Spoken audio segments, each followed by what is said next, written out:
Hello friends, பூரிக்கு எப்போவுமே உருளைக்கிழங்கு மசால் பண்ணுவோம், இல்லைனா குருமா பண்ணுவோம். ஒரு முறை இந்த பட்டர் பீன்ஸ் வச்சு ட்ரை பண்ணி பாருங்களேன், அவ்வளோ நல்லாயிருக்கும் இந்த கிரேவி. நம்ம சேனலில் யாரெல்லாம் சப்ஸ்கிரைப் பண்ணலையோ மறக்காமல் சப்ஸ்கிரைப் பண்ணிடுங்க.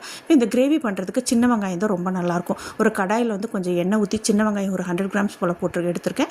அது கூடவே கொஞ்சம் உப்பு போட்டு, தக்காளி ஒரு மீடியம் சைஸ் தக்காளி 3 போட்டு, இஞ்சி பூண்டு பேஸ்ட் 1 ஸ்பூன் போடணும். எங்கிட்ட இஞ்சி பூண்டு பேஸ்ட் இருந்தனால போடுறேன், இல்லாதவங்க பூண்டு இஞ்சியும் தனித்தனியாக போட்டு எல்லாத்தையும் நல்லா வதக்கிட்டு ஆற வச்சு ஒரு பேஸ்ட்டாக அரைச்சி எடுத்துக்கணும். இப்போ ஒரு குக்கரில் ஒரு 2 டேபிள் ஸ்பூன் எண்ணெய் ஊற்றி கடுகு, உளுத்தம்பருப்பு, கூடவே கொஞ்சம் கருவேப்பிலை இதெல்லாம் பொரிஞ்சதுக்கப்புறம் நம்ம அரைச்சி வச்சுருக்கிற அந்த பேஸ்ட்டும் போட்டு நல்லா எண்ணெயில் சுருள வதக்கிக்கணும். நல்லா வதக்கினதுக்கப்புறம் காரத்துக்கு நான் 1 ஸ்பூன் மிளகாய் பொடி போடுறேன். உங்கள் காரத்துக்கு எவ்வளவோ அதை ஆட் பண்ணிக்கோங்க.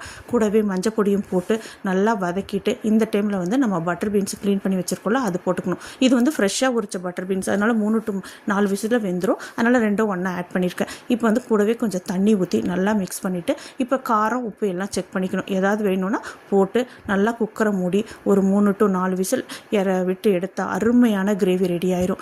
எப்போவுமே குழம்புக்கு வெங்காயம் தக்காளி எல்லாம் வதக்கி அரைச்சி குழம்பு வச்சா அந்த குழம்பு உண்மையால டேஸ்ட் ரொம்ப நல்லாயிருக்குங்க.